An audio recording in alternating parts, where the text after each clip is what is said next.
Hello, everybody, and welcome to the Wanna-Bes podcast. We are your hosts, Morgan, Luke, and Dreaded. Thank you for joining us. And today we're going to be getting into, an interesting movie called Good Luck, Have Fun, Don't Die. It is starring good old Sam Rockwell. But before we get into all that, and before we get into that movie review, we do have a bunch of trailers we want to discuss and some other additional entertainment news. So, with that being said, Dreaded, do you want to kick it off for us? Let's do this. All right, let's go. Is the transition complete? Go for it. You were able to talk even when it's going. It can hear you. Okay, I just gotta make sure. No, you're Transition complete, sir. Good. All right, y'all. So let's start this off with the new synopsis for an upcoming little superhero film called Spider-Man: Brand New Day. We officially have a synopsis, so we know what we're getting into with this new story. All right. According to Scream Time, the first synopsis for Spider-Man: Brand New Day. 4 years have gone by since we last caught up with our friendly neighborhood hero. Peter Parker is no more. But Spider-Man is at the top of his game, keeping New York City safe. Things are going well for our anonymous hero until an unusual trail of crimes pull him into a web of mystery larger than he's ever faced before. In order to take on what's ahead, Spider-Man not only needs to be at the top of his physical and mental game, but he also must be prepared to face the repercussions of his past. Dun dun dun. So that is what we are looking at right now for the synopsis of Spider-Man: Brand New Day. Now, first thing I want to mention, they say that he's at the top of his game, right? He better be. Y'all know how I've been feeling about Tom Holland Spider-Man ever since. So if he's at the top of his game, I expect some A-tier Spider-Man qualities going on, and I better not get annoyed. Otherwise, I swear to God, I'm throwing something at the screen. The fact that Toby and Andrew are in the last one definitely helped, but No Way Home is the only Tom Holland Spider-Man movie that I enjoy. I'm happy with the fact that the origin trilogy is over. I finally get to see Tom Holland actually be fucking Spider-Man, I feel like. I'm excited to see that because that's essentially how I felt leaving the theater after No Way Home. I felt like that's where that was actually going. Yeah. So yeah, I'm excited to see that. I'm excited to see some more of the old Spider-Man tropes. I've mentioned it before when new comic writers come on to Spider-Man, wherever Peter Parker and Spider-Man are, they immediately fuck everything up because that's just how it's supposed to go for Spider-Man. He's not supposed to have the happy ending. So I'm looking forward to this. I'm assuming it's going to be more of a street level type of story, more grounded. I'm not expecting a whole lot of Doctor Strange. I'm not expecting a whole lot of dimensions or magic or a bunch of CGI villains. I mean, I'm sure I'm going to get that, but Punisher is in this, so I'm sure it's going to have a little something to do with that. I'm expecting a more grounded film. And I mean, I'm excited just because I'm over the whole Mr. Stark thing and the fucking 3 movies for an origin story that I got. So yeah, finally I get an actual Spider-Man movie, I think. So I'm excited, but I'm going to temper my expectations till it actually comes out. There you go. Fair enough. I've had my hiccups about everything too. And I'm kind of with you, Luke. I don't like Homecoming, but I do like Far From Home to a degree, but I do understand why there's a hate on that film. I get where they're coming from there. And I'm not going to go out and defend it. No Way Home is pure nostalgia, make fun, but it has problems if you really think about it. But it's fun at the end of the day. Let's see if Tom can... I'm not going to say he's going to win me over because I think there's another form of hatred I've had for Tom Holland too, so that's never going to happen. But let's see what Brand New Day brings us. And also I want to bring up the fact that not only Punisher's in there, Hulk's here, and Mac Gargan, aka Scorpion, is coming back from Homecoming. And we're going to get Lonnie Lincoln, aka Tombstone, as well. So that's going to be interesting. So sounds like street level is about right. But what the hell does Hulk have to do with anything? That's my question. Anyway, so Morgan, how do you feel about the synopsis? Yeah, I'm giving you a shot, Morgan, before I take over. Sure. So I mean, I'm excited that we're finally gonna get, Spider-Man back at its peak. Like, I think that's what this franchise needs at this point. Like, we don't need still trying to get their Spider-Man anymore. We need the Spider-Man that's at his best and at his peak. There's already so many other struggles happening for the fan base and and the Marvel franchise. So they gotta come in swinging, no pun intended, with with this movie. Um, but you know, I'm here for it. I think also that I mean, it's not. Is it the Hulk or is it Professor Hulk? Because there's two different types of people. I'm gonna assume Professor Hulk because we haven't had Hulk since I Infinity War. I agree.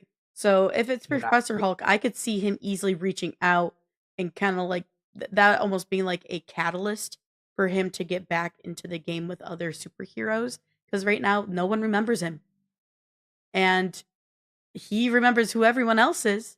He knows where to find them, and we've seen Professor Hulk come be kind of like, as much as I hate She-Hulk, the show, as much as I despised it, um, we have seen them kind of position, Banner in a more of a kind of catalyst to like help the underlings.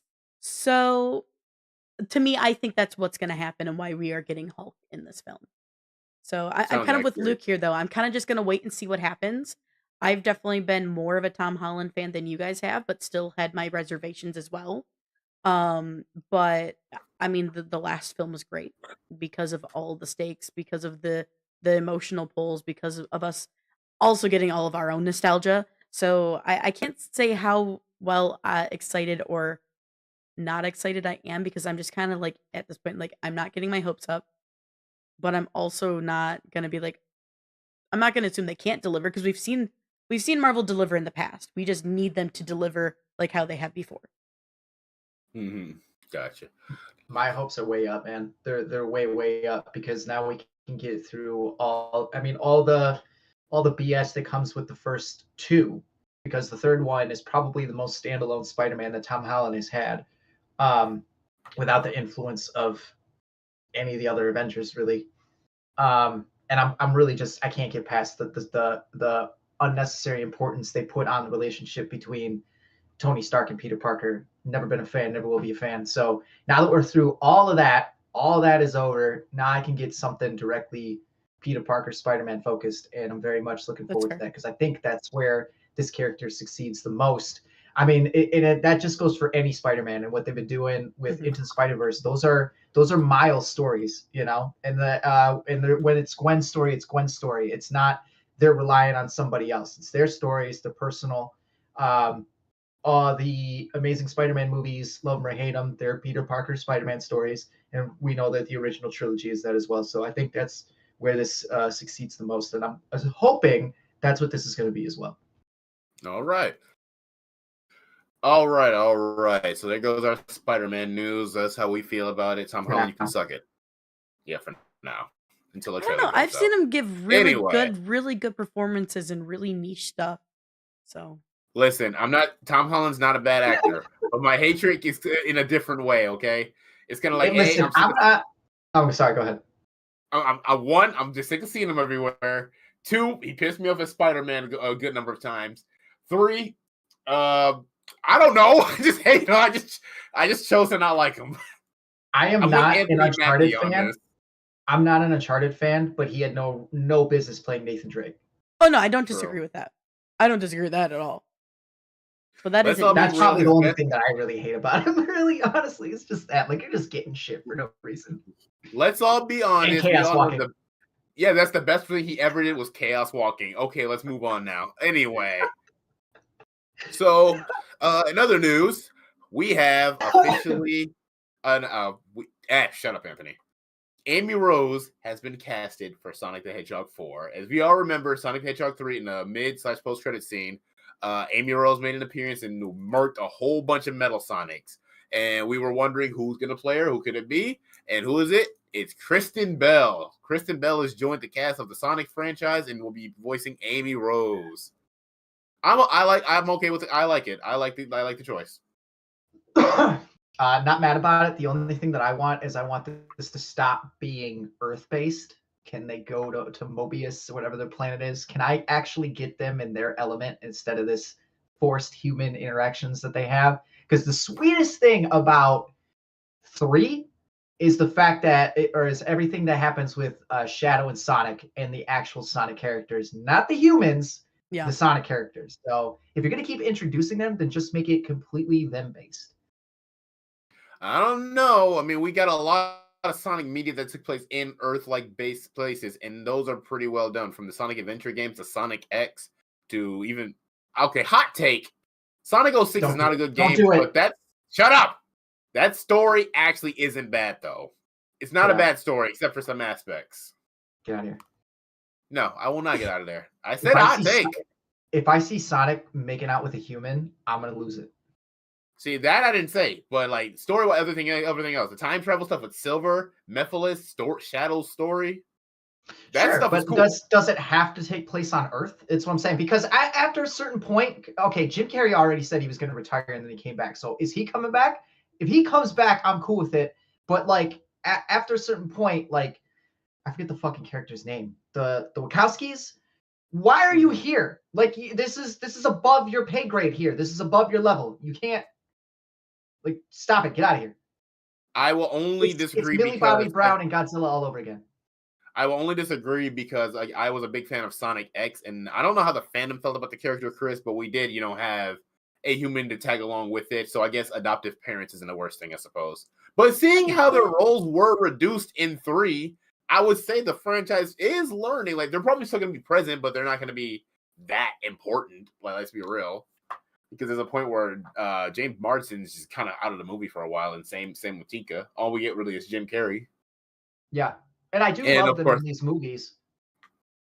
and we can't forget Agent Stone, actual best human character to ever grace the screen of these films, right next to Robotnik.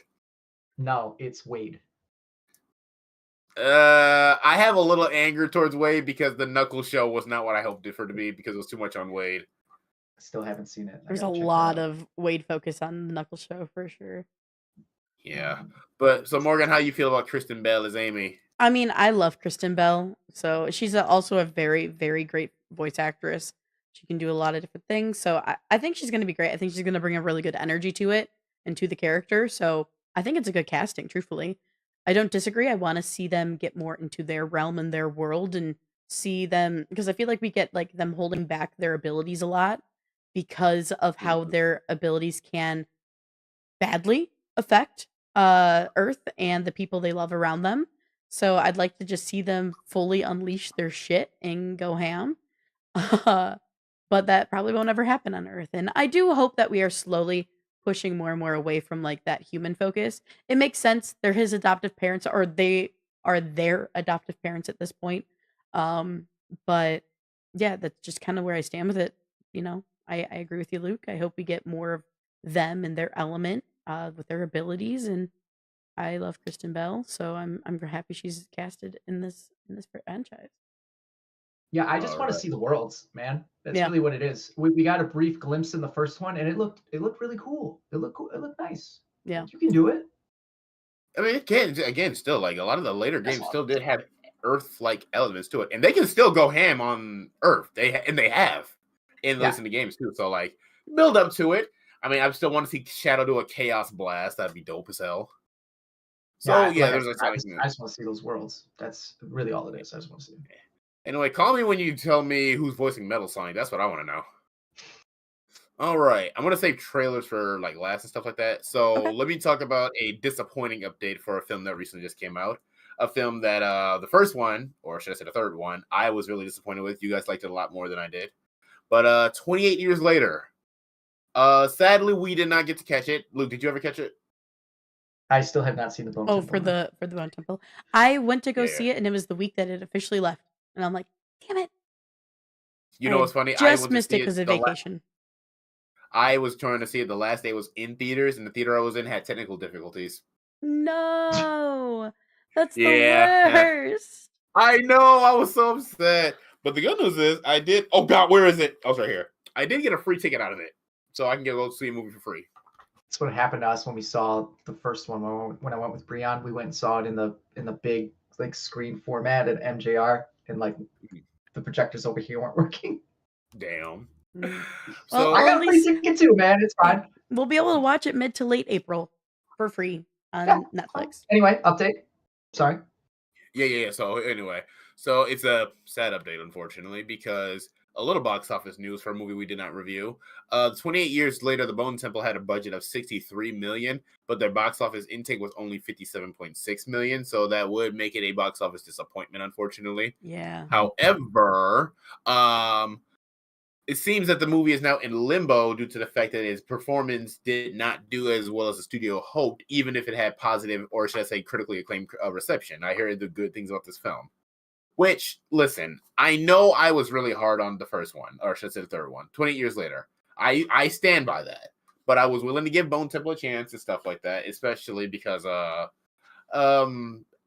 think Ian Kelson actually had a bigger role in this one than the first one. And also Nia DaCosta, so support her as well because I like her work.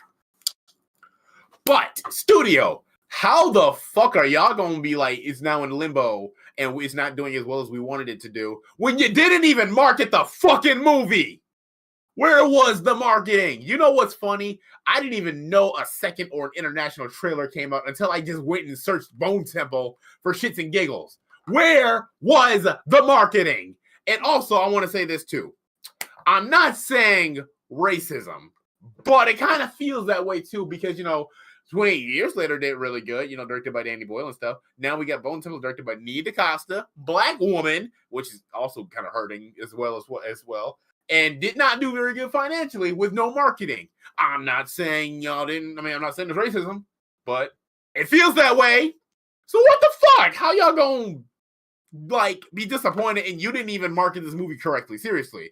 Did people even know this came out? Did people even know this was coming out? We knew about years. I knew it was coming out. I knew it was coming. Of course you did. I knew it was coming out, but what's interesting about it is I will agree with you. I feel like there was some pretty strong marketing for a little while, and then the marketing did fall off for a while, and then basically right before release, they brought up their marketing a little bit more again, and there was marketing around when it released and right after it released, but there was an awkward lull in between where I didn't see a lot about it. And that I do think there could be some better follow through with not just them, but a lot of other movies. I feel like we've said that before in the past about other films that there's they go through this quiet phase. They have the announcement, they have almost their announcement budget for marketing, and then their releasing budget for marketing, but nothing in between. Yeah, exactly. I can't speak on this because I did not notice that. I'm just saying. Sure. My thing with this, and by the way, award-winning black director. Nia DaCosta is fucking phenomenal. But yeah, I honestly just think it's got everything to do with the word of mouth that came out with the first one. Because everything seemed to be forgive my wording here, but everything seemed to be pretty lukewarm on the first 28 years later. Even when we saw it, we didn't have the best things to say about it. I don't think any of us hated it, but none of us were like, this is kind of what we wanted. You know what I mean? I liked it, but I would definitely prefer 28 Days over this. That's what I rated it. I'm pretty sure I gave it a 6. But I just don't think it had as much hype as it was supposed to have. And I think a big reason is the fact that we were told that Cillian Murphy's coming back and he's not in it. And from what I do know about the Bone Temple is he's not in it until the very end. So your biggest marketing is to have this Academy Award-winning actor in this franchise come back. He's all over the filmmaking. He's listed as an executive producer, but he's not in them. That's your biggest selling point, in my opinion. So I don't know what's going on with the story, and we had jokes about the storytelling in the first one anyway, and the fact that the end of the movie did the fucking Power Rangers and shit. It's a very interesting, not prototypical zombie film, and I just think it's already a hard sell. And this one, the Bone Temple, just may have just been a little bit harder to sell. But if I'm gonna say anything about the marketing, I'll say the marketing disappeared the closer it got to the movie coming out. Because again, I didn't have any problem seeing any kind of marketing, trailers all over the place, ads on YouTube. Anytime I clicked on a YouTube video, there was a fucking trailer for the Bone Temple. So if anything, I would say when it came out to close to coming out, then yeah, it probably fell off a cliff. But having not seen it, I can't say anything else, but I'm just pretty sure that word of mouth with the first one and it not being as well received as we wanted it to be probably had everything to do with this. And I think this one may have just been dead on arrival. So yeah, it bums me out because I would like to see the natural conclusion with this, especially since Cillian Murphy is absolutely going to be in the third one. So just fucking do it, because I think when this movie does come out on streaming, it'll probably debut on number one on whatever fucking platform it comes out on, because that's usually what happens. It'll have a resurgence. You'll see articles all the time that'll say box office flop, gets new life on streaming. I fully see that happening. So just finish your fucking thing, make the movie, and just let it ride out. Just do it. All right. I think we've been on that topic long enough. I think we've all shared our input on 28 years later. Let's just see. Let's just see, because I will at least say this, that Godzilla King of the Monsters was not the big box office success Warner Brothers wanted, but it was still guaranteed Godzilla vs. Kong. So who knows? Maybe the disappointment in box office won't fully deter, but we'll see what happens, because it is in limbo. Well, and if they cancel it, I'm gonna be pissed. And is that worldwide box office, or is that just here? Worldwide. Worldwide only made 57? Here. Yes, total box.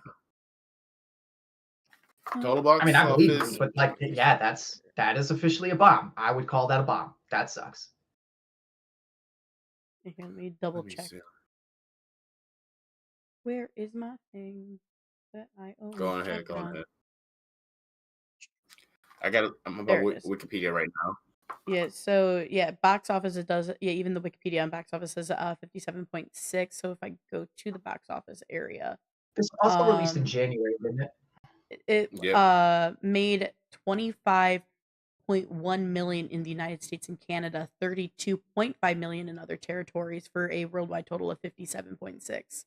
I also will say, though, I think it also released at just a really shitty time of year. Yeah, all the dumpster fire movies are the movies that the studios think aren't going to make money. They release in January and February. It's facts. So I'm not going to disagree with your marketing. I'm not even going to disagree with your racism. I'm just going to say that for me, the marketing especially, I didn't notice anything like that, because anytime I wanted to fucking see something about it, like I saw it. But yeah, didn't hear good things. No Cillian Murphy, and the not so good word of mouth when 28 years later debuted in the first place. So I think studios need to not get so hung up on this stuff. I mean, that's a bomb, but you're going to get your money back with the fucking streaming. It's going to happen. We're all going to be able to see it for free. We're going to watch it. And yeah, just do it. All right. Let's move on to the next story. So this next story I have has multiple layers to it. So let's start with this. Scary Movie 6. I got some news for it. All right. So first things first, Marlon Wayne says the first trailer for Scary Movie 6 will debut on February 27th in front of Scream 7, which now officially gives me a reason to watch Scream 7, I suppose. So, yeah. Yeah, so there's that. And I'll be waiting to see that trailer. I also didn't save this news article, but I also did hear that Scary Movie 6 is not pulling its punches. They're going back to early 2000s offensive humor. They don't care about offending the modern age. They're going to make us laugh with saying some fucked up shit. And I am so here for it. Hell yes. Hell to the yes. They do not care. That's fine, but there is such a thing as low-hanging fruit. You know what I mean? So I just don't want it to be, let's just make the joke for joke's sake. Like, just because you can say the R word doesn't mean you have to. You know what I mean? Yeah, well. Either so way, if it's funny, like the first you know, one. I'm not gonna be the fun police, because I'm not gonna act like the first two movies, especially, aren't fucking hilarious. They are, but like, you know, I feel like there's a way to go about it. I trust them to do it, is what I'm saying. So there's that. I could not find where I saw the initial list of more films, but there are 3 films that we can guarantee. I think have been confirmed what they're going to be parodying, which is Sinners, Weapons, and A Quiet Place. This is gonna be fun. I can't wait. That I'm stoked. I want to see this fucking trailer. Those are absolutely 3 movies that I would want them to do anyway. Oh my god! Actually, I don't know if I've said this yet, But I'm pissed now that I didn't watch Weapons and I wasn't a part of that review. That movie sucked. Movie's terrible. Wait, you weren't a part of that? No, I didn't catch it. No, Weapons is terrible. I don't know. I forget what you guys thought of it. Weapons sucks. I don't It's like it overhyped. either.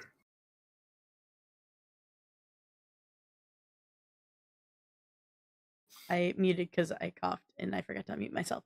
Weapons was very middle ground for me, and I just remember laughing my ass off, and didn't expect to go see a comedy film rather than a horror film. I mean, it is funny. I do like that it's funny. Like I the think end credit of for those that. And I children love chasing Evil her. Dead, so Oh my god, it's great. I also had a No, really it's good great. Like, I theater get seeing it.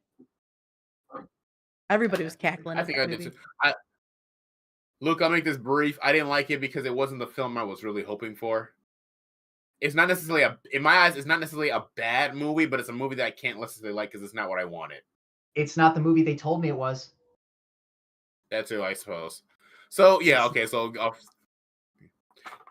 and also we all know that A Quiet Place is quite a popular franchise for us to talk about, with especially of a certain debate. Good time. Please, for the love of God, please have something in there about that. And honestly, what I'm more excited about is the possible jokes that they'll make about Bagul. Like, oh god, I can't wait. I can't wait. Cool. Yeah, the fucking demon from Sinners. You mean Or no, that's Sinister. That's Sinister. You said Sinners. Fuck. Yeah. Whatever. For the Either way, record, they technically already did that in a haunted house too. So like, yeah. But that should be interesting as hell. I'm so excited to see. So there's that. Okay. And now the last bit of news regarding Scary Movie 6 is Marlon Wayans also said this. White Chicks 2 and Don't Be a Menace 2 can happen if Scary Movie 6 is successful. He says we're gonna bring back some hits. And I'm not mad. Okay, here's what I'm saying. I don't want Don't Be a Menace 2. We don't need it. The reason I say that. Wait, hold on a second. Let me think this through. Okay, look. Don't Be a Menace inspired a lot of early hood movies, right? You know, you had Menace Society, Boys in the Hood, Juice, yada yada, all that stuff. We don't necessarily get hood movies like that no more. But the early and mid 2000s did give us some that they could go for. They could do Paid in Full. They could do Get Rich, Die Trying. They could do Dope, which is a 2015 movie. Actually, maybe there's some leeway there, but I don't know if we need that one. White Chicks 2, I'm not gonna say no, but I don't want them to do it because I don't want them to kill themselves. And what I mean by that, chat, is I learned, look, White Chicks 2 was a film that was widely rumored and debated on what had happened and stuff like that. You heard conflicting stuff from Terry Crews, yada, yada. It wasn't until Marlon Wayans did an interview on this one YouTube channel, I forgot which one it was, where he breaks down his most iconic characters. And he says the reason they never did White Chicks 2 is because that movie almost killed them. Like, they barely got sleep. The amount of time it took them to get in and out of makeup to play the Wilson sisters. Like, it was a very tough project, even if people loved it. So that's why they never did it. But who knows? Like, if Alan Cumming can be okay with playing Nightcrawler again because makeup has gotten easier to do, maybe they'll do it as well. Who knows? So, yeah, if they do it, fine. If they don't, I've accepted that White Chicks is a early 2000s thing. I'm definitely watching Scary Movie 6 though. Oh, absolutely. And I might just catch Grinch 7 just for that trailer. It's okay if I can come over and watch How to Train Your Dragon movies. We can also watch scary movies as well. Like, I think I've watched 3 of them, to be fair. So I've seen like half. Gotcha. As long as you've seen the first 3, that's all you need. That thing is, I don't think those are the ones I've seen. 4 is underrated. I think I've seen 5. Oh. And 4, maybe 3. Okay. I'd have to look at them. 4, in my opinion, is really fucking underrated. Like, I think that's the second funniest one. I do think they have good topics though for those for the parodies. It'll be fun. Yeah. All right. Let's see what other news. Luke. So, did you know about I think we talked about the new Evil Dead movie that was coming out, right? Titled Evil Dead Wrath. It is now filming. So that's 2. Burn hasn't come out. I don't know. That's the one that's going to come out, I believe, this year. And now they're starting Wrath, which is insane. Let me look at this real quick. Oh my god, there is 2. Holy shit! I thought Wrath for a second. Wow. Yeah. Holy Yeah, shit. that's why I was surprised. They announced Wrath. Burn hasn't even come out. Holy shit. Yeah. No, this is fantastic. I love these movies. They set up a nice little thing with the last one, being that there's 3 books in the Army of Darkness, and it looks like that's the route they're going with. So for me, I want one of these movies, if not both of them, to be sequels to either the original, so we can follow that book, or you're establishing a new canon, because what was the article that I read? The last 2, Fades and then Rise, have been their own standalones, but they've all had a different book in them, right? So if we're going to keep going that route and this is going to be a 3rd book, fine. But personally, I would love if we still establish that the book from the originals is still there. Whether or not you actually have Bruce Campbell as Ash is relevant. You can still have it take place in that universe because of the books. I want that. I want one of these to go back to the original timeline, and then the other one maybe follow up with one of the ones we got. If they don't do that, whatever, because the movies that have come out have been very, very good. Fate is a classic. I love Rise. I'm debating whether or not I'm going to put that in classic status, but it's really fucking good. Yeah, Sam, Rob, Bruce, they have been phenomenal with the people that they picked with these movies. The movies have been great. I'm expecting the same thing from these 2, but yeah, that was huge to see them announce another movie just went into production when I haven't even gotten the one that's already been made. That is hilarious. I didn't know. I for a minute thought Wrath was like the new title. I thought they switched the title out, actually. So I was wrong. Okay, I learned something there. But either way, Evil Dead's coming. We got more. Speaking of more, oh god, I don't know how true this is. We can rant about it if we want. Sony confirms that they're going to reboot their Spider-Man spin-off franchise with new actors. I will last.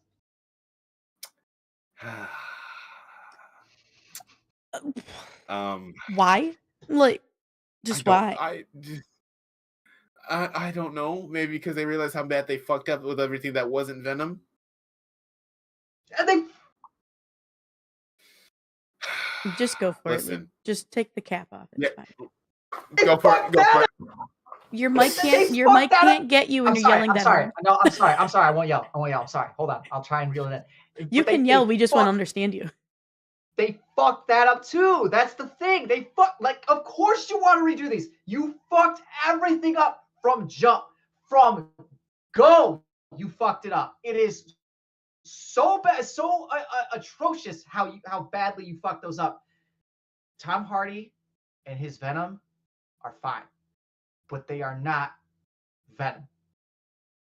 So if you want to do it right, then all right, then there's something to be done here. These are great characters, they're great stories. You decided in your infinite wisdom that you were going to do a Spider-Man universe with no fucking Spider-Man. Are you nuts? And then you let it with the one character who relies on Spider-Man the most? What is wrong with you? I just hope somebody at Sony decided to wise up. I'm sorry it took, 7 movies of just straight of continual diminishing returns to be like, all right, we just need to stop. Somebody obviously has the bright idea to do it again. All right, well, you can only go there's nowhere to go but up from here. And I'm hoping that they will introduce at least a Spider-Man into these, because I promise you, if they do that, everything else is going to make a whole lot more fucking sense. Think it through, plan it out. Don't rely on actual Marvel to fucking carry you the whole way. Have a plan, stick to it, and fucking read your own books. Read your own books and do those stories. If you do that, we'll be fine. Pick better characters as well. Venom is cool. Kraven can work. Morbius is not going to work. Silver Sable is not going to work. Like, there's potential here, but somebody with a brain needs to be put in charge. Anthony, you're up. Stay the fuck away from Madam Web. I have a lot of hatred for Kraven for 2 reasons. One, I hated that fucking movie, and I hate Kraven because of Spider-Man 2, the game, not because he was a bad villain. I got no satisfaction of biting his head off because he wanted it. That pisses me off. But if I see Craven the Hunter's name pop up again, just know crash shouts are incoming, okay? I might crash out. Leave Morbius out of this. Who the fuck is that? I got it. Keep going. Yeah, I was saying, get the fuck out of here, bot. There's that. Venom, look, Luke, I don't disagree with you. I was hard on Venom when it was announced, but it grew on me. I admit, like, I can admit the problems, but I can't say I dislike those movies. However, I need a favor, okay? Like, there's three things I want. One, keep it darker. Keep it darker, okay? I like Dark Venom. Two, if you're gonna do Carnage again, for God's sakes, don't make it a romantic comedy with Carnage. Go R-rated, go all out. Do that better, even though if I really do like that movie. Like, I can admit the problems, but I do like it. And the last thing, Venom the Last Dance, I've been nice to you, but there is one issue, though, okay? And I'm only bringing this up because in recent year, he has grown to become one of my favorite villains, and I'm super fascinated, and I'm happy he's back in the comic world, right?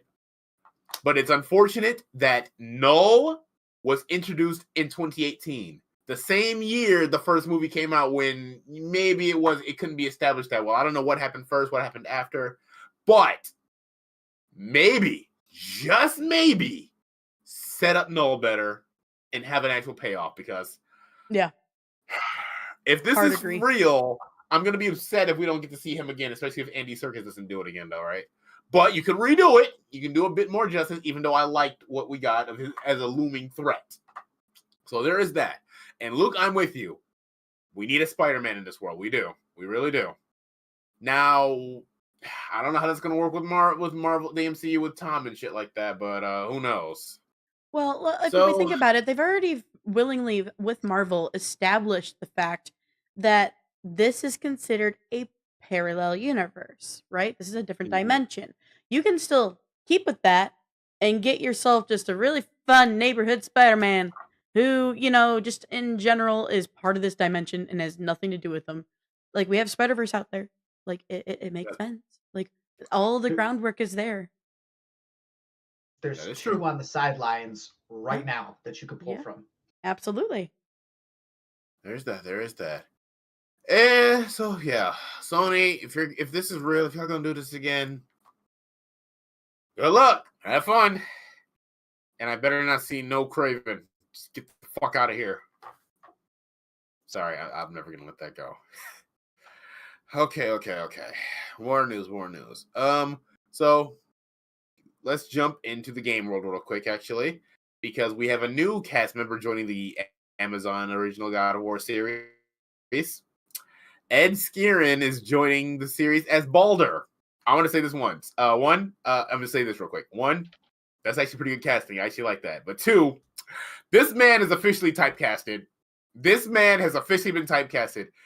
Ed, you are officially always going to play the sadistic asshole we want to see die.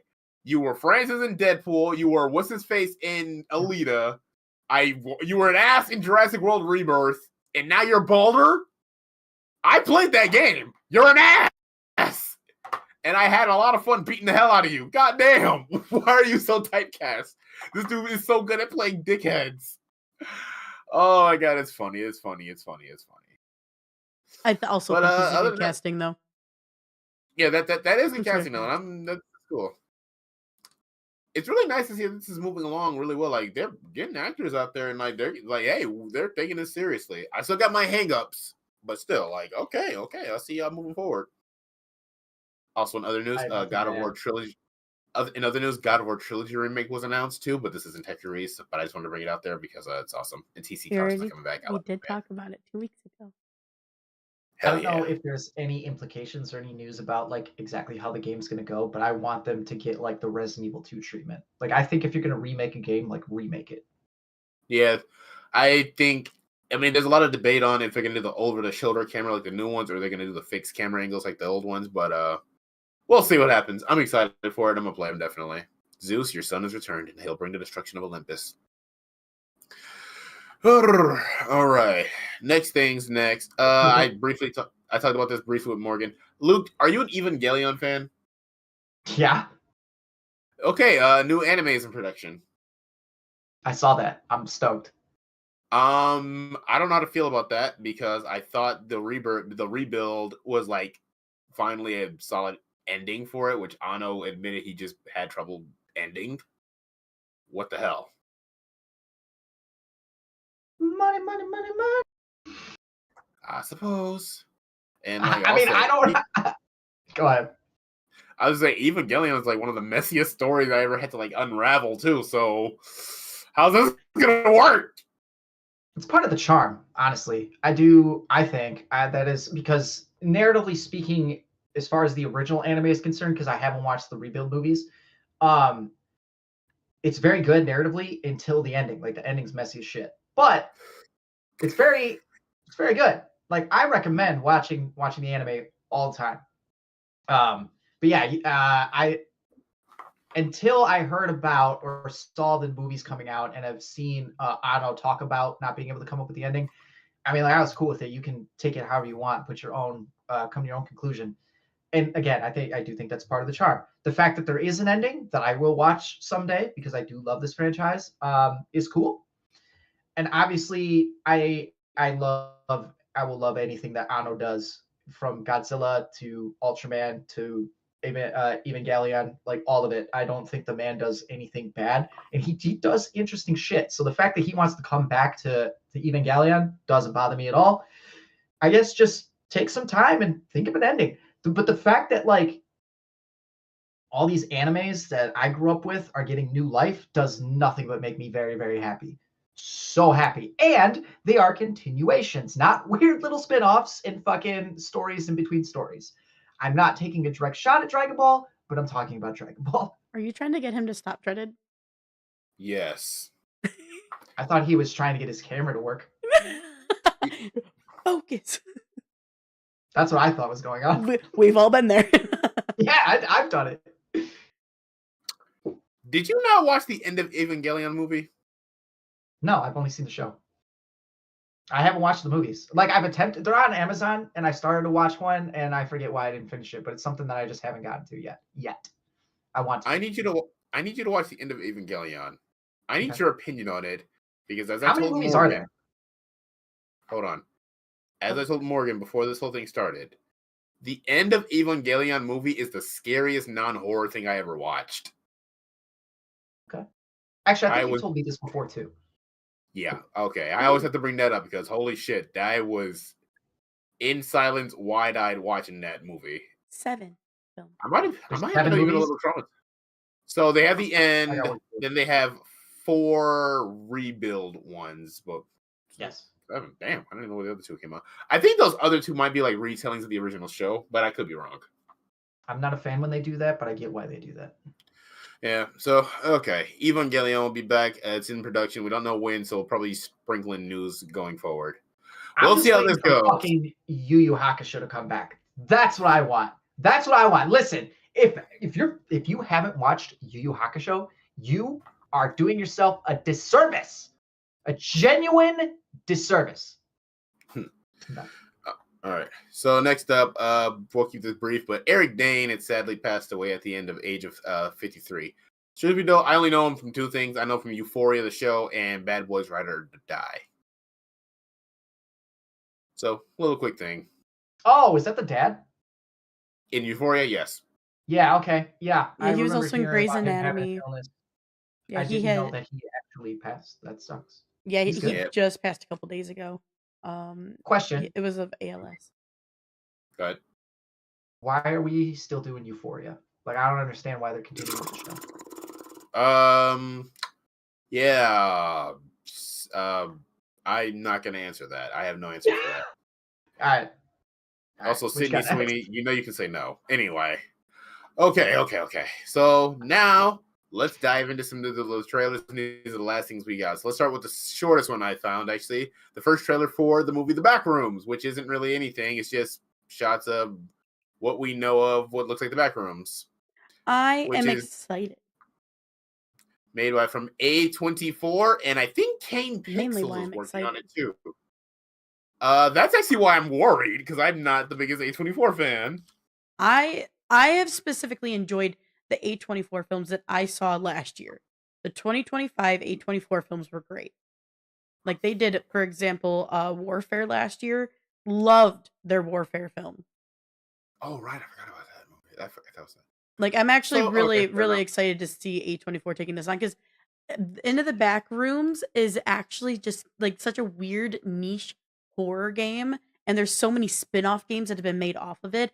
And because of like the premise of it, it is it's almost like a fun sandbox, in my opinion, for a writing team and for a filming team to just go in and like do whatever the fuck they want and to have fun with it and to just get crazy with it. Well, yes. So Backrooms, I don't have the most knowledge of the Backrooms like that. I know it existed for the longest time, but I do want to bring this up. Hold on a sec. No way. Okay, this makes me very happy. So the movie is directed by Kane Parsons, aka Kane Pixels, who is actually been a big part of making the Backrooms happen, actually with his Okay. Just saw that. CG animated shorts. But I'm most happy because I love his Attack on Titan videos he's made. Actually, those are phenomenal. I love them so much. Kid So is 20 years hey, old. yes, and another motherfucking YouTuber making a movie. Okay, you know what? I had more hope for this movie. However, here's one thing though. Because the Backrooms have become a bit of a mess when it comes to lore, and you kind of had the same problem that Slenderman had, where a lot of people kind of contributed to the lore, and it became a whole mess. So that's going to be very interesting to see. And also, it seems like the movie is starring Chiwetel Ejiofor. Chiwetel Ejiofor. Yeah, that guy. So see, he's in the movie, and the only other person I know is Ivan Jogia because I watched Victorious as a child, and apparently he was also Leon Kennedy in Welcome to Raccoon City. I forgot about that. I know who you're talking about. Yeah. Yeah. It's not his fault. Nah, it's not. He's also so handsome. Anyway. So, Backrooms movie. I'm taking the less is more approach on this with this one. Perhaps so. Let's see how this goes. I might have to dive into some lore to understand what I'm going to get myself into if I watch this. I agree. Next up, we do have a new trailer for Spider Noir, a real one. Don't you flip me off, man. That was funny as fuck. Can't help it that I fell for the old animate the images routine. Because that's all that was. They just took those fucking images and AI'd them. And I was pissed when you fucking... As soon as you said it, I was like, God damn it, I fell for it. Looks interesting. Oh, God. Spider. Ew, disgusting. Okay. Look, it looks interesting. Yeah. Looks interesting. I'm probably going to catch it. And I don't have much to say about it, actually, really. It just looks interesting. Yeah, pretty much the same. I don't know anything about the show. The trailer doesn't give me too much. Love Nick Cage. Love him being this character in the Spider-Verse. I know it's not the same character. But yeah, until it comes out, I really can't say anything. I don't think it's necessarily the best trailer, but I'm not gonna base anything off of that. That's fair. All right. Morgan, any thoughts on it? Same vibe, kind of as Luke a bit. Like, I'm excited to see what happens. I am here for like the detective vibe. I hope it's where it leans into it. I'm definitely planning on probably watching it first in black and white and then maybe color. See, I kind of wouldn't mind doing a comparison of like how it feels and if it feels different. Yes, Luke, you have a thought. Yeah. If I may say anything, it is that actually annoys the fuck out of me that they're doing that, because if you wanted to do a black and white show, then just fucking make it black and white. Because now what you're telling me is that you digitized it to make it black and white, and I don't like that. That's not actual black and white. Yeah, it was definitely just filtered and color graded to be black and white. Yeah, but I mean that's a pretty common thing. Same. I don't photo when I'm doing photos of people. I don't photograph them in black and white. I do that in post. No, but there's especially if you're gonna try and do a noir. And my best example would be watch the movie Seven. With its lighting and everything, there is a feel, there's an atmosphere that it has because it's actually trying to be a noir. It's not in black and white, but it has that feel. This is not going to have that. It's got a cheap filter over it. So yeah, that just as like fucking cinephile, I guess, a You know, filmmaker, whatever the we fuck. could That be that annoys. we could be lucky, and maybe they're hiding the best shots. You know, maybe they do get fun and creative with it. I'm just speculating. Obviously, that may not happen, No, but I want to be as optimistic as you are, but just from watching the trailer, I'm gonna say no because especially when they do show, oh, you can watch it in color. Like it's even got a fucking highly filtered colored grade on it. And it's just like, you can. It's digital. It's not film, and I think that is a big takeaway from it too. It can be digital and be in black and white, but you definitely have to film it for black and white. I don't think this was. In fact, I will put any kind of money down that it wasn't. So when they do no, that, I I'm like, don't. yeah, okay, I this 100% agree with you. Just looking at the yeah, lighting alone, like usually if you want to do black and white, most people lean a little bit, especially if like again, like you were saying, this has that noir. Noir is in the fucking title, so normally you yes, dive a little bit more into the grunge, and this doesn't have the correct, grunge. So correct. I think there are some shots that could be grungy with the use of fun like fog machines and such, but I Yeah, don't think that it is stylized that way for the entire shot from what we have seen in the trailer. I have an example, and that would be Godzilla minus one. We Mm, got that in black and white, and I like it in black and white, but I'm definitely going to prefer it in color because that's what it's made for. If you watch that in black and white, there's a lot. To me, there's scenes that don't hit nearly as much because they just put the filter over it. Mm. for sure, it's fair. And I think too, a lot of people like struggle with black and white because they're just not used to it anymore. So that's another reason Sure, why they have it also available in true color. not sure. Okay. Good conversation there. All right, all right. Next up, let's go to Toy Story 5. The first trailer officially came out. So, Okay. I'm actually not gonna lie. I'm gonna keep it 100. That actually didn't look too bad. I don't necessarily like that there's more Toy Stories coming out, but in comparison, I will say this: I saw the Toy Story 4 trailer and didn't want to watch it. I low key might want to watch this one. I'm not necessarily excited, but I'll catch it. Tell me this: how the hell are they supposed to win over technology? Probably they won't. I have a feeling this might be one of those hard hitting messages about like modern age and toys and old age and stuff like that. It's like you're not gonna win. It's just might be something you have to accept, but maybe you'll still find your place somewhere or whatever like that. Who knows? You're like, are we gonna eventually get a spin off of it? And it's like Woody and the fam, like at a thrift store trying to like survive store life after dark. Or like, I don't know. Like, I just don't see where the ending, where the good typical Toy Story ending is going to be for this film without it being forced. Mm. Hard to say. Well, I don't know really. But who knows? Let's see. I Nothing guess we yet. just wait and see what happens. What was that, Luke? Sorry, But what were you? Oh, moving on. I have nothing to add. Yeah. there you go. All I'll just say is I don't hate the trailer. I might actually watch that just Yeah. because it I mean, doesn't I'll make as bad watch as I it. thought it could be. I'll watch anything for the show. I think 4, we could have ended it there. Then your We can end spin-off it at maybe. 3.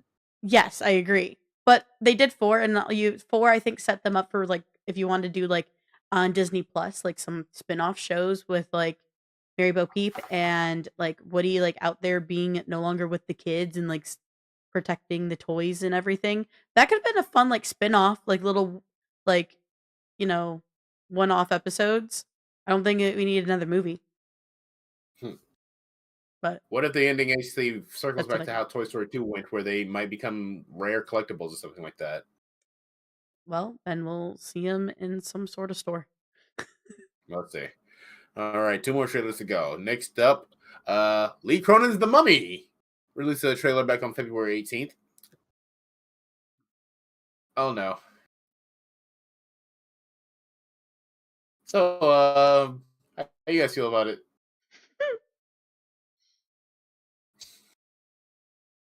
Are you okay? Okay, all right, okay. We have a show to do. I'll say this. I'm happy.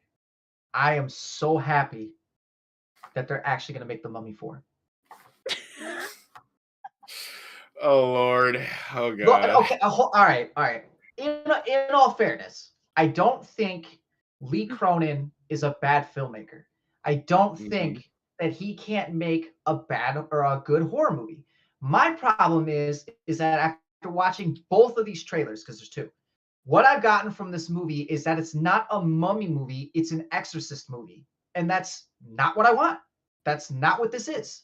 And that's not what I'm interested in. And I'm getting sick of my favorite movies, some of my favorite movies being these gothic horror creatures not being taken seriously.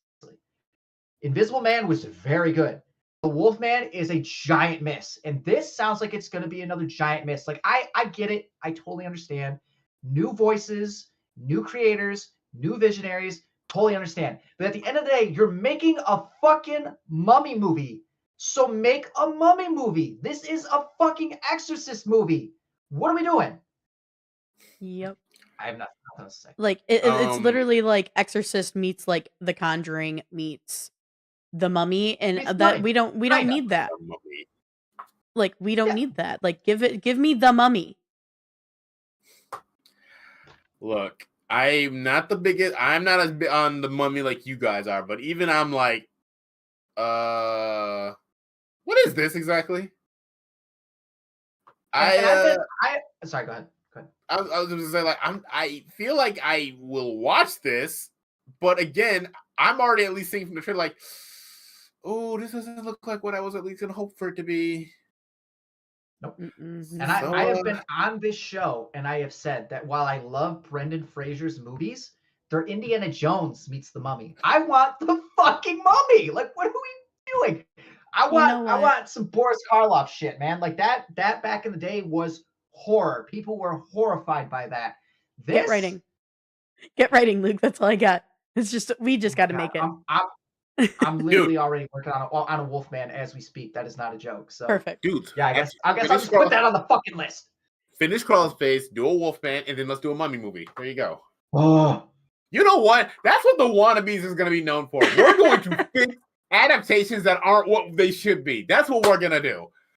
That's what we should do, okay? Budget too. God damn it. Exactly. Luke, you're in charge of Universal Classic movies, okay? Morgan, what do you want to redo that needs to be happened right? Redo? Oh gosh, I don't even know. I have plenty that I want to do that hasn't ever been done. That work. I guess you know what I would like to do I would like to do. I would need more than a shoestring budget, probably, or just more people who knows how to do shit than I do, especially in like CG work. It's not that someone has done it wrong, but I'd love to do the remake of Atlantis: The Lost Empire, because that is one of the films that got me into filmmaking. Gotcha. Yeah, where's that live action adaptation? Disney. Yep. Exactly. Yep. All right, and I want to redo Weapons. Okay. Okay. Excuse me. All right. I know there's some out there though. I just can't think of them off the top of my head. But to be fair, I'm gonna see it. Obviously, I'm gonna give it a shot. But like these trailers have not been good. They're not giving me any. It'll be a really fun episode of us just tearing it apart. Oh my god! It probably will. We'll see.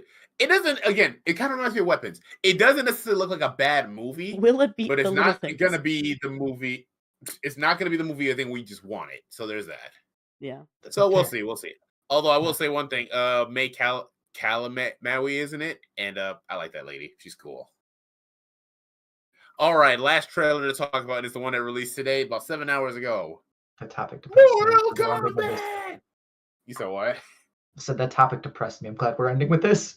Yeah, let's talk about the new Mortal Kombat trailer, man. It's so funny. It looks so good. It's so funny. I literally was chuckling at just the trailer alone. I'm so here for it. I'm so ready. Yeah, this was awesome. I'm excited still. This trailer, it's like you said, it's really, really good, but it's also funny because the cast of Street Fighter was at the Game Awards, and who is it? Andrew Schultz took that shot for Mortal Kombat people not being there. And like, sorry to break it to you, dude, but this movie looks way better than yours. Like, but the thing is like Street Fighter looks intentionally goofy, and I'm cool with that. But this looks like everything that we wanted the first one to be. So if that's the case, and the thing that I'm going to judge it most on is the fighting, then fucking let's go. Game on. Fantastic. Okay. Fair enough. And Effects luckily, look good. Like cinematography, ooh, color grading looks awesome. Carl Urban is Johnny. Like, he genuinely actually has genuine fighting experience. So that gives me hope for the fighting. Like, is from not only from like physical sword combat, but he actually has martial arts training, which Yeah, makes him, I so does think, a a giant portion of this cast, yeah, which I is know, why but I'm him just and I were saying, so hype about it. yeah, but I'm just saying in general, like I'm excited to see with Carl Urban being in there what we're gonna get out of it because he takes like those type of things very seriously, and I'm here for it.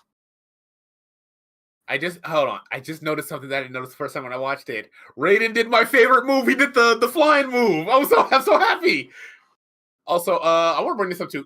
Kung Lao and Kano are in this trailer, and y'all look alive again. I thought you would be like revenants, like how they look decayed and shit. That's interesting. Kano, I'm cool with if he has the fucking eye. Fine. Yeah, Kung Lao, 100%. I saw it too. I was like, am I gonna maybe we will get that, you know? I Shang Tsung was gonna pulls some say shit. maybe we see him at True. first and then it transitions, like they transition into it.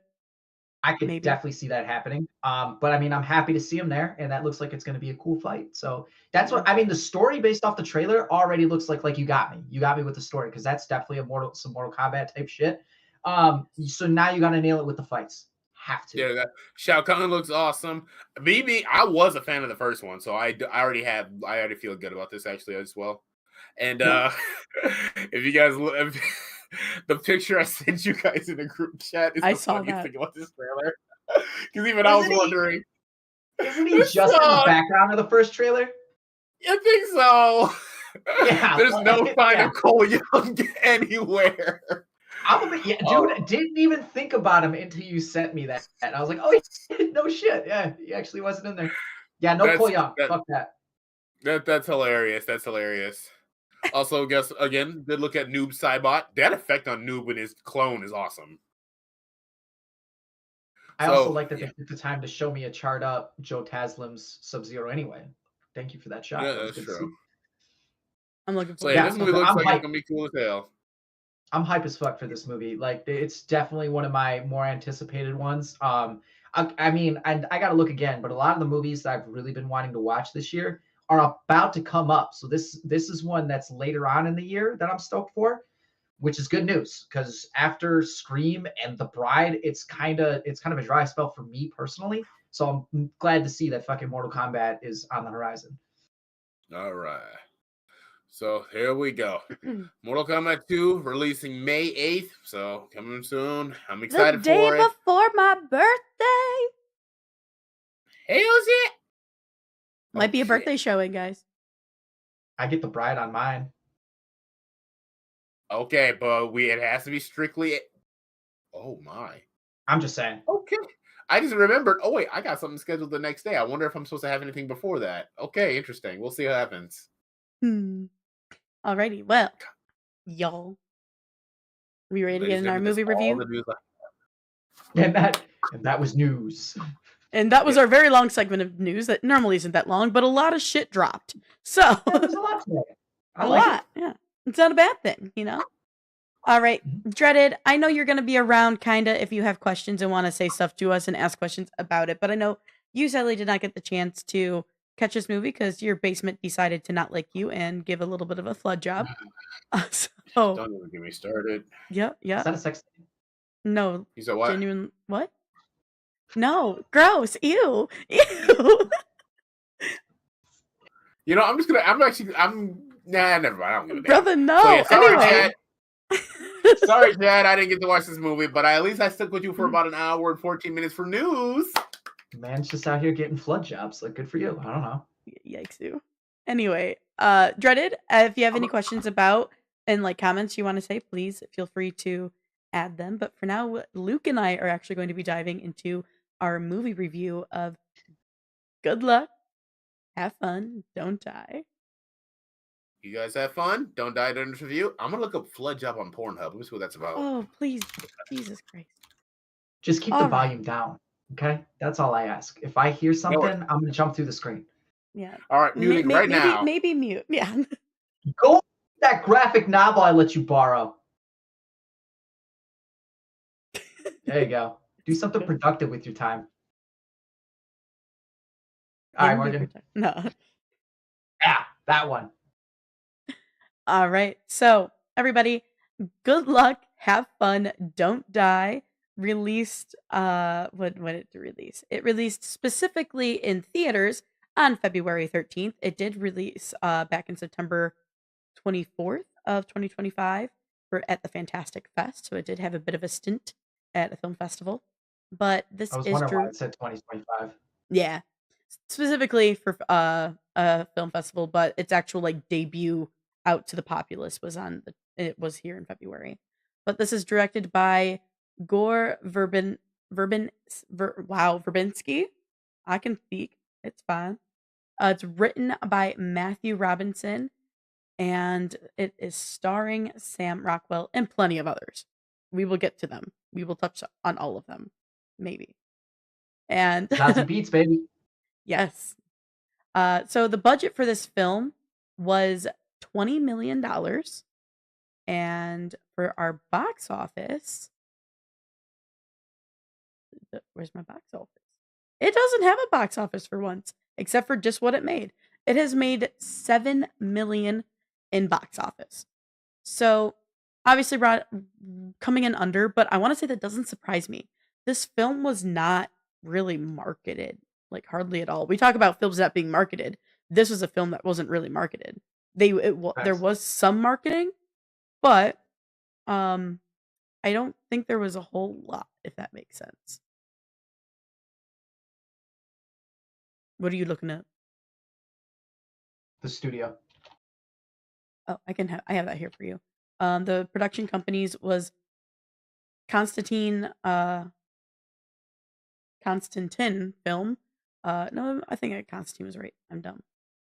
Blind Wink Productions and the Three Arts Entertainment for the production. Yeah, The the biggest studio that you just named is Constantine Films, and I know them from doing, I'm pretty sure, the Resident Evil movies and a couple other, I don't want to say low budget affairs, but movies along those lines. So they're not the biggest studio. It's only got a $20 million budget. This movie feels low budget. I appreciate that. It didn't have the greatest marketing thing. This is definitely one of those things where I feel like if you don't know that it's coming out, then you're not gonna have any fucking clue. This and the other movie, Cold Storage, I want to see that as well. But that's another one that's got a lot of low budget studios behind it. That's got pretty good cast. Looks like a cool premise. But it's just one of those movies, and we get a lot more of these now than say 10, 5, 10, 15 years ago when we were coming up. Absolutely. It was either like pretty much the big three or big four, Legendary, New Line, Fox, Marvel, shit like that.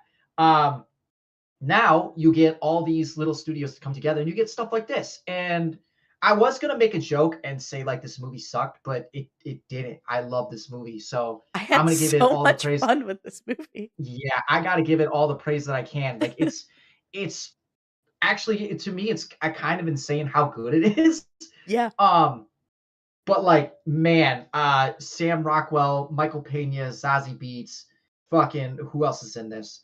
Actually, I think those were the only ones that kind of. I think those are the big ones. Those are the big Juno ones. Temple. I mean, those are the big names though that you just said. But we also have Haley Lou Richardson, who is Ingrid, which I don't really know if I know her from anything. I'm checking out her IMDb real quick. Oh yeah, Juno Temple's sweet, but fucking Haley Lou Richardson is definitely a standout in this movie. Ingrid is a great character. Oh, she's in White Lotus, so I haven't watched that yet. But she's no. That's where I know her from, season 2. But yeah, no, so genuinely, real quick, just to give everybody a quick idea of what the hell we're talking about if you're not familiar. So, Good Luck, Have Fun, Don't Die is a 2025 science fiction comedy. It follows a man from the future who travels to the past to recruit patrons of a Los Angeles diner to help combat a rogue artificial intelligence. So, Good Luck, Have Fun, Don't Die is basically guy from future travels back in time, awkwardly tries to recruit people to face off against AI because it's destroying his future, like his world. His life is like completely bombarded and taken over, and it's awful. Like people are in VR systems, people are like glued to their screens, so on and so forth. It's very much like the future is just dystopian. So that is the premise Uh, of what we're talking about. this movie does a very good job of capturing kind of the state of the world right now. I Yeah. mean, I really don't want to get on a soapbox here and say like this movie's kind of important, but it N- kind of is. it is. It is like literally okay. This film, I think that I have to commend this film firstly for if what it does and what it gives us for only a $20 million budget is actually pretty damn impressive. But that Yeah, aside, the very well. messaging, the most important thing and the best thing about this film is its messaging and how willing they are to be bold with it. They are like, hats they're like gloves off. We're going to give it to you how it is. They have a very dark, humorous way of giving this to us, which is just very blunt. Like here's the message. It is blunt. It is dark humor and it is so important with where we are at with artificial intelligence and just how people are in general around technology. It's not even just technology. It's kind of it also takes a minute to address tragedy as well and how 100%. we're just Yes. kind of Yes. numb to that. Like honestly, it really didn't take us as a society that long to kind of accept something like school shooting as the norm. Mhm. You know what I mean? This does it in a way more how can I put it? Like it's definitely Hollywood's version, and it's more played for. It's more humorous, but like It's blunt though. I, It's still yeah, but very blunt. but we're also probably not too far from like that being the response either. You know what I mean? It's not the response yet, but it very much could be. Um, so yeah, this it addresses that a little bit too, and but it all does come back to AI and being in your phones and kind of Mhm. just letting that inevitability that we seem to have as a society to where And I feel like it also uh touches on as a society how we're becoming like culturally numb. that Yeah. then reliant on your tech, Yeah, right? absolutely. I don't work for, but I work at a big company that does a lot of techie shit. Mhm. And their conversations on AI honestly piss me off. I mean, it is this movie does say it like it's an inevitability. However, just given the course of human history here, I mean, if it's something that can for lack of a better way to put it, blow us up, we're probably going to use it to blow ourselves up, type of thing. And this movie definitely has that message too.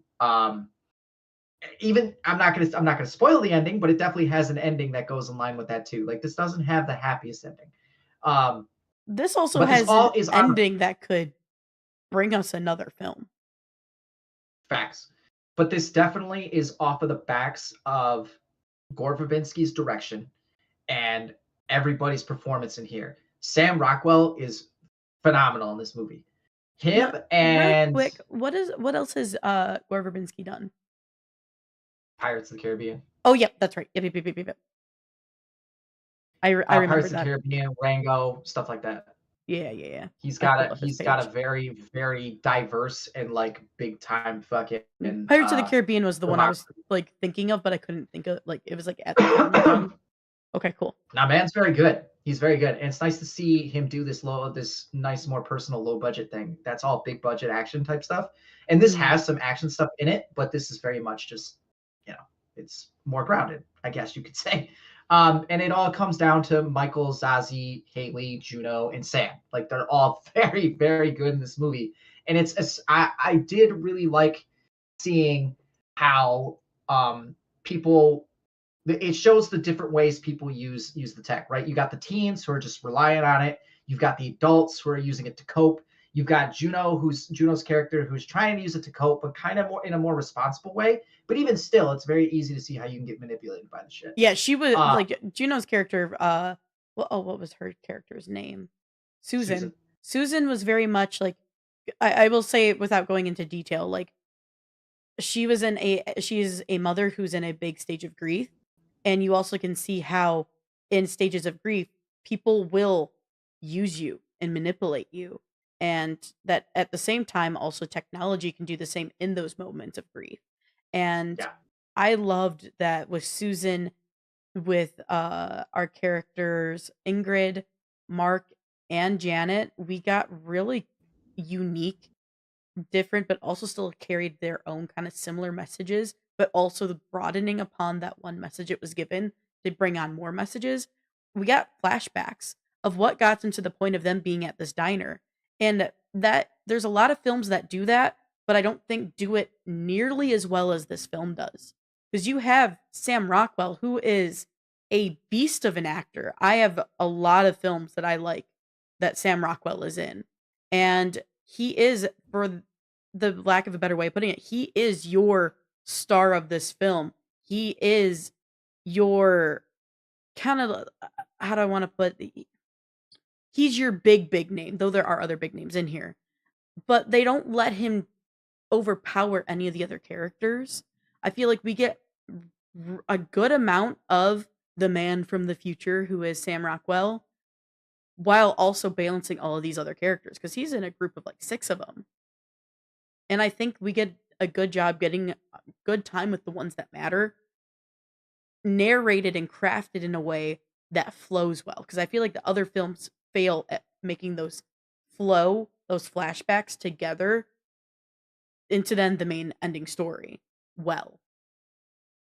Yeah, and the way that it's cut together and paced Yeah. positions him to be the lead. Otherwise, it I think this movie, I don't want to say it would lessen the impact or anything like that, but if you just did a straight narrative, you know what I mean, where like start with like Ingrid or something, get her to the diner, do Mark and Janet, get them to the diner, do it like that, and then Sam shows up.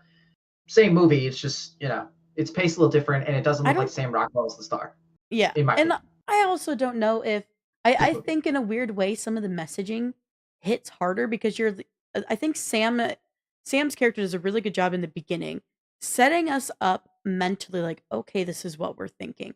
This is where we're at. This is what's gonna happen. And then we get those flashbacks, and each flashback I feel like gives us something that we're just like, oh fuck about. Like that's crazy. That was really bold of the creators of this to even have those lines in there. Like Susan's especially really stood out to me. That was like off the wall, dark humor, very blunt, and like it was crazy.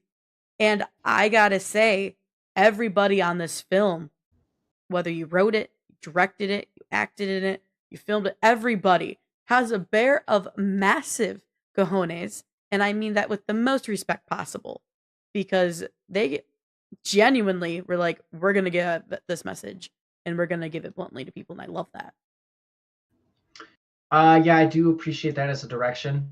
Um, Man, I mean, just kind of piggybacking off what you were saying for a Yeah. second. Yeah. As far as the narrative is concerned, it's done really well. Mm-hmm. Sam shows up at the beginning of the movie. His character shows up, and like he's, it's hilarious the shit that he does when he first shows up on screen. His line delivery is great. The way that he does it is great. I wonder how much of that is like him as opposed to Gore Verbinski telling him to do it this way type of thing. And then the rest of the movie is just him putting these characters in positions for them to do what they're supposed to do, and it's awesome. It's all awesome. Yeah. Yeah. I'm trying not to give anything away. Oh, I know. This is one of those films, I think, there are some films that we can skirt around spoilers really easy, and then there are others that it's so hard to avoid talking about them because they're just like, in a way, like we can say how bold this film was, but it's hard to like convey how bold it is without those spoilers. But we're going to keep it spoiler free to the best of our abilities.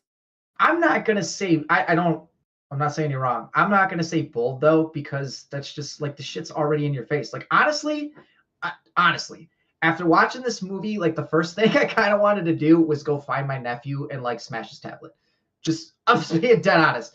And the biggest thing about it is like him and my nephew, my little sister to an extent, like nobody reads anymore. And I'm not saying I'm the biggest reader, but like I do read. I can read. Kids now, they just don't. It's literally like a lost art form, and it's one of those things where in my neighborhood, for like where I'm from and shit, it's just a lot easier for us to put you in front of the TV. When I was a kid, we got sat down in front of the Sega and the PlayStation and shit. Sure. And then as we went along, you know what I mean, it became cell phones and stuff. But now you're pretty much born with a fucking cell phone in your hand. It's kind of gross. This movie addresses all that, and I like their take. I'm gonna call them zombies. I like their take on the zombies in this. Like it's really nice how they did it. They were threatening, and then when they needed to have the moments of levity with them, they have it. They have that as well. This movie has a nice balance with horror, the comedy, and I'm gonna say the adventure of it. And I appreciated all that. I think that's all done really, really well. And yeah, it was nice to see it wrapped in this little bow of not saying that technology is bad, but just like, man, we're definitely we're not regulating ourselves. Correct. Absolutely. This movie also has a way of, as it goes on, when you're like, okay, we're getting to the end. We're at the part where this is supposed to be the climax of the mission, and they're talking about things that could happen like leading up to the house because he hasn't gotten past this point. Blah blah blah blah blah. And he's like, no, don't. He's like, none of that's gonna happen. It's not gonna be anything good. But then all of their ideas become something, right? And without going into further detail, because I don't want to spoil for anybody That was what fun. was the thing that we saw. I didn't think it could get like I thought it could get crazier, a little more wild, right? I didn't think it was gonna get that wild and that crazy. And then it makes you think like, well, but kind of like that ever since the movie The Matrix came out that we always joke about like, are we in a Matrix? And then it makes you the watch like the viewer be like, so are they in a Matrix? Like I don't know. Like and none of us we don't actually have the answer to that. There's a couple Those times were two things. Those were two things that I was thinking too. The first one was, all right, he's full of shit, and right. he's not actually from the future. And then the second one was, maybe they're all just jacked in, and then that's how this is going to end. You find out that actually they're still in the Matrix type of thing. Yeah, at different points, I was like, okay, I wonder if that's where they're going with this. It's Yeah. not, but there's that possibility it's in there. In a weird way, it's still not set. I don't think there isn't any solid thing that tells us technically no, it's not a Matrix. Well, and There's a couple lines that makes me feel like it is. I to an have no extent. problem. No, well, no, I don't think so. But that's because I have no problem saying that the mission of the movie is to put a failsafe on the AI. That's the mission of the movie. It's not to stop AI. It's literally to put in a failsafe. That's what Sam Rockwell's character is to do. He needs people to help him literally put a thumb drive into a thing and put in safeguards for AI so it doesn't just run rampant. That's all I'm telling you. So with that being the mission, and then with the message of the movie, like, yeah, that makes me go, okay, you're not actually in a Matrix, and he's not full of shit. And then there's other things in there let me know he's not full of shit. As far as the Matrix thing, I mean, you could argue it if you want, but I don't think so. At the end of it, I was like, it could be an avenue they go if they make another movie. But I also agree with you. I don't think it is inherently like the Matrix or a Matrix that they are in. But yeah, I could see them having fun with that thought process as well. So I want to make a quick little point as far as the setting is concerned, because you said this takes place in LA. It does. But I just got done watching 101 Crime, and that takes place in LA. And I got a thing about movies when they try to go out of their way to make the city a character and don't do it well. 101 Crime, in my opinion, did not do a very good job with it. This, I think it does a good job, but it's also because other than them saying that it's in LA, like it's not really like in my face that's LA. You know what I mean? Like it doesn't go out of its way. I think the setting isn't as important as it is. Correct. Like just like the journey. Correct. Yeah, and I like that. I don't necessarily need it to be like in my face. Him and I watched a movie. Any zombie film is like, it's New York. Right. Again. Him and I watched a movie where we were talking about or kind of arguing where the movie might take place. And my thing was there's literally like a couple scenes where they like flashing things in my face to like let me know it's supposed to be this, potentially supposed to be in this location. Like, if you're gonna be ambiguous about it, stay ambiguous is my thing. Sure. This, I'll give it credit for that, because I think the way that they weave the neighborhoods and stuff into their get from point A to point B mission. I think they do that pretty well. And this movie's creative. It's creative with the set design. It's creative with the costumes. It's creative with the action that it has in it. And I do like the way that they approach their zombies, because that fits in with the world. It's like, we don't want to hurt these people, but like we kind of have to, type of thing. Yeah. And there's also the I also really like the different, like, you like we were talking about, like, the different costumes, the different this. I like the different, like, flaws and or setbacks that the individual characters have, as well as their boons. Ingrid's is very unique and is very important, but it, and because of Ingrid's, it's another, like, because of like her setback and her issue that she has. Um, just so for simplicity's sake, everybody, I'm not going to tell you what it is, but she does have a type of disease, and the sickness that Allergy. she, yeah, allergy, thank you. So this allergy that she has is a really interesting and unique idea, and allows us to play into the why she has like the costumery she has, and it's kind of an interesting thing to see them play with, because like I was worried that they're going to show this and then it's not going to be an issue anymore, or she's going to tough through it too much, but you see her literally have to leave big moments or struggle in areas because of it, and I'm like, thank God. I feel like sometimes people that, like, writers will give this like flaw or this issue for somebody, but then when the moment matters and they gotta tough through it, they make them tough through it, which to an extent, yes, they did make her do that, but it wasn't until it was pivotal and she had no other choice you did see her step away because of her issues. So I appreciate that little like touch of attention, if you will. Yeah, I agree. God, I had a thought. What was I gonna say? It's Nope, the keep worst going. when Maybe that it'll come back happens. to me. That just sucks when that happens. Um, I don't, I don't know what else to say. Like, luckily, you sadly have it much comparatively to me, much more fresh in your brain. I saw it last week on Tuesday, so it's Oh yeah, not I really as, saw it. yeah, it's sadly not as fresh in my mind as it is yours. But I just I went into this film on purpose because we weren't doing a show last week because you had your issues with your poor car, and then just life happened, got in the way of being all three of us able to go make the movies, right? And so Dan and I are like, well, let's still go to the movies. Let's just go see, well, we've seen a little bit about this. Let's just go see this movie. It was literally just kind of like, we have nothing better to do, like, let's go see it. And we go out, see it. I kind of didn't know anything other than guy goes back into the future, or comes back from the future, like goes back in time from the future. AI's taking over, destroying his world. He needs to stop it. That is the only information I knew going into it. Same with even Dan. And we took a couple of our friends with us, like his two coworkers, and we all were like floored because of like we went in like pretty blind and just to see what it was, and like I was like, holy hell, like this was great. This was like we were laughing. Our theater was also a good. I've been really lucky with the theaters I've had. We've had our like just our people like laughing, and like when like we would naturally gasp, other people were like, "Oh my god, they said that, they went there." Like it was just a really interesting dynamic to also be in with the theater that I had. Um, but no, you know, sometimes you go into a movie blind and you come out like, man, that was a bust. And other times it floors you. And honestly, this one floored me.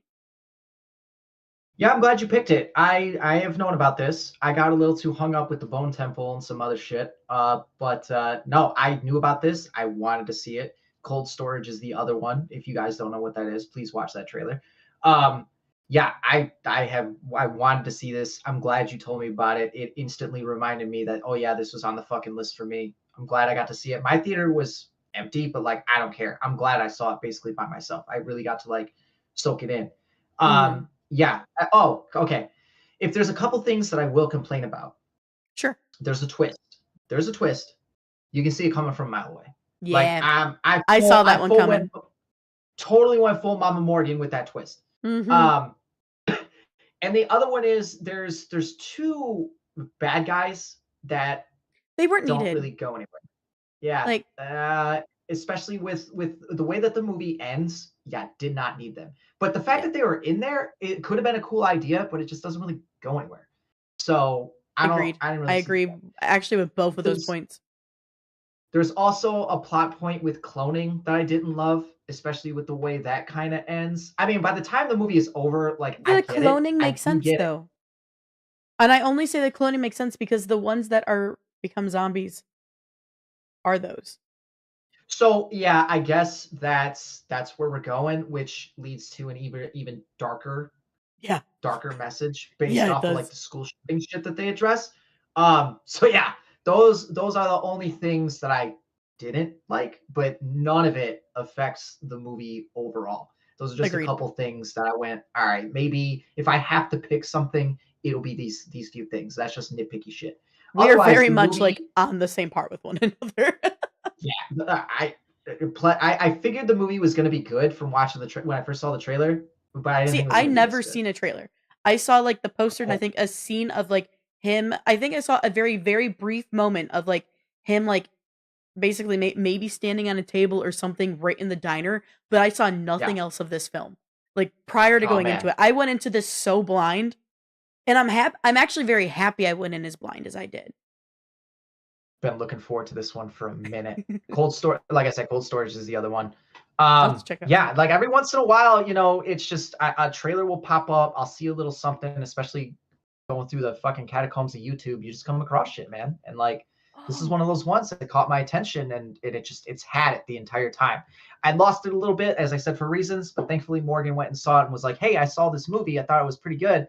You should watch it." I was like, "Yeah, yeah, absolutely, I'm your watching that." your response that night was basically that, like, oh yes, this one, yes. Yeah, It yeah, gave me a yeah. good chuckle. I would have suggested this if I would have remembered. Thank you for reminding me. Yeah, no, 100%. So, No, yeah, cold storage if is you one you just haven't, did that for me though, because I couldn't remember what cold storage was, so I looked it up and I just saw it and I was like, oh yeah, I wanted to see this. yeah, So yeah, that's yeah, another one. yeah. So I can't honestly, I'm not going to be able to recommend this enough. If This is you one if you if you haven't heard of can it, go see it in go theaters if you see it. can. Like I there are some people I know just Well, soon, because it was made it's for 20 million. It sounds like it doesn't have the biggest release, and so far it's made 7. Like, go see this movie. yes. And it's one of those because it is the time of year it is we are having big releases coming up here very soon. Like literally tomorrow we're getting Scream, so that's already gonna start getting less show times. But if you can like this is one of the ones where if you can go support it in theaters, do so. I've seen a lot of Yep. people I think I watched Jeremy John's review of it because him and I usually have really similar points. And I was reading through the comments on it, and somebody said, I was going to wait until this came to streaming, but hearing because Jeremy also raved about it. He's like, they said, hearing what you said though, you have convinced me to go see it in theaters. And I think for some people are thinking that way about this film, where this is the type of film especially where we are at now with how much like remakes we get. Like I feel like it's hard we don't very often get a lot of thought-provoking film or like kind of we get a lot of cookie cutter stuff now cuz we've been doing film forever and it's not as common that I think we come on the show and we're like, "Man, this felt original. This felt crazy good." So if you can, go to the theater, go support it because this movie deserves that. I'm just gonna go ahead and say, just as far as the year is concerned, in the movies that have come out, like I'm looking right now, Greenland 2, this is better than that. Primate, this is better than that. Oh god. 28 years later, The Bone Temple, this is better than that. All right, we talked about it earlier, but this is better than 28 years later. Silent Hill, it's definitely better than that. Fucking Iron Lung and Send Help. I know there are big time raves for these movies. I'm gonna say it's better than both of them. I'm gonna say Um, right Let's now, not get crazy. no, there's dreaded, there's the dreaded, real yeah. quick. Seriously, dude. Seriously, like because I'm saying very quickly right now. I'm not giving away my score yet. I scored Iron Lung an 8. This is higher than Iron Lung. Let me keep Please. going. There's Please, a continue. new Dracula that came out. I know it's better than that. Chapter 3, it's better than that. Whistle is another one that I wanted to watch. It's the Daphne Keane fucking horror movie. Whistle. I don't know if that's still out in theaters, but that is something that I do want to watch. That was 2025, right? No, that was February 6th. I will reserve my judgment on that one. Same with Cold Storage. It's better than Crime 101. Oh, it's saying probably better than 2025 when Go. I look it up. It's probably better than Wuthering Heights. Sorry, Morgan. No, like, I would agree with you. It's better than Wuthering Heights. I haven't seen it yet. I'm even gonna go out right now and say it's gonna be better than Scream. I agree with you. I agree with you. I will book that right now. I agree. So look, there's all these big budget movies that are coming out. The Bride, I'll wait. There's all these big budget movies that have come out. It shows where the budget was. Like this movie, it's really, really fucking good. Fun fact, Whistle released in 2025 at the same and Fantastic Fest that Good Luck, Have Fun, Don't Die released at. We might be onto something here with this fucking film fest. You know what I mean? Like it just might have been nothing but bangers at this fucking Fantastic Fest. They're fantastic. Yeah, so I'm not gonna say anything else about this movie, but there's a couple things, like I said, that I can nitpick on, but for the most part, like yeah. It's for a while. This is a great film. I really haven't seen anything better. All right, we can just keep talking in circles about how much we love this film. What would you rate it? I'm gonna give it a 9.5. Really? Straight up. Shit. I literally have been debating since I walked out of the theater if I wanted to give it a 10. And I think like something, if I'm going to give it a 10, it's got to be something like really, really special. This is pretty fucking close to me.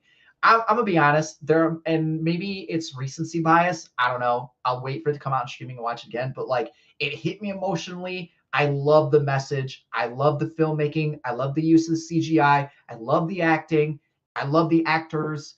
Like I can't say enough good things about this, man. And this is just, especially it being one of those movies, like you just said, didn't even really know about it, and it just kind of showed up. Kudos, man. All the kudos. This one right now for films that came out in 2026, obviously not many, at least many that I have seen, but it's sitting at number 1. And this film, because I have also rated it a 9.5. This film genuinely could end up being my film of the year, and we're not even 3 months into the year. So like this film is so good, but it has an entire another 10 months to be dethroned. And I'm currently sitting here like I don't know if it will be, because I was just that floored.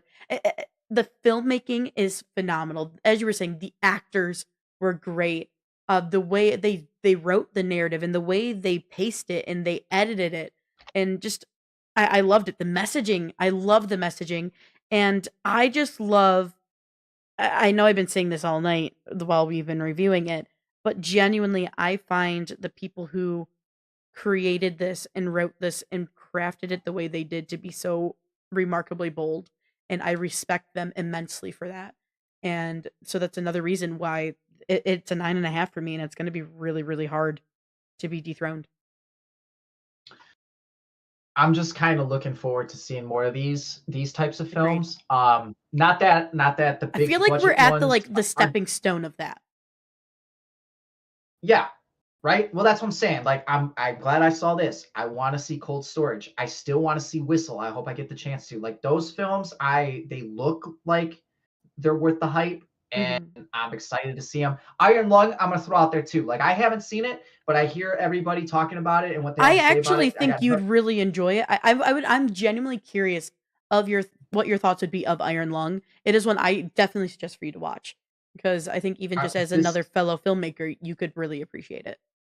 100%. I agree with you guys. I will check it out, because now like I'm definitely giving a lot more love to the lower budget films that are coming out. More stoked for those than I am for the big budget ones. And I guess that depends where you want to draw the line, because The Bride is coming out and I'm so stoked to watch that. I don't know if you want to call that or not, but like that's one that I'm kind of putting in the lower tier. And I'm stoked to watch that too. So I'm excited to see Scream. Spider-Man, all that shit. But like these movies right now, especially with the hype that this movie in particular has put up, I'm excited to see the rest of them. That's kind of what I'm looking for. Hell yeah. Yep. I'm so excited to see what else we're getting.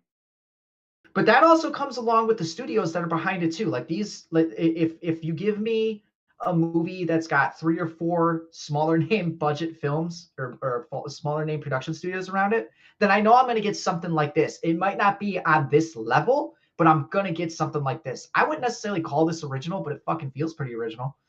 Yeah. There are elements in here that are not original, but I feel like the way they crafted it feels pretty original.